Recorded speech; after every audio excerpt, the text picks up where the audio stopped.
আল্লাহর ফেরেশতাদের আগমনের জায়গা, আল্লাহকে খুশি করার জায়গা। চালাকির জায়গা এটা। আল্লাহ পাক মাফ করেন। আল্লাহ জওয়ানদের ঘরে কবুল করেছে।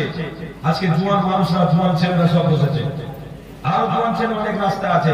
আরে জওয়ানদের ভূমিকা তো আগে থাকবে। আবু বকরের সঙ্গী হবে, উসমান গনির সঙ্গী হবে, উমর ফারুক রাদিয়াল্লাহু তাআলার সঙ্গী হবে। একটা দিনের ব্যাপার। কি ভূমিকা রেখেছেন আপনারা? পাঁচ ওয়াক্ত নামাজও ভালো করে পড়ি না, ভালো মাথায় টুপি দিতে পারি না, ভালো সুন্নাত লিবাস পরে ঘুরতে পারি না, ইসলামের কোন ভূমিকা নেই, অথচ আমরা মনে করছি জান্নাতে যাব, জান্নাতে যাব, জান্নাতে যাব। অত সোজা।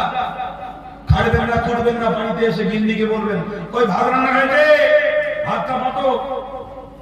বিবি বলবে, একদিন শুনবে, দুদিন শুনবে, তারপরের দিন বলবে আপনার সংসার থাক, আমি এই চললাম, আপনার সংসারে থাকবো না।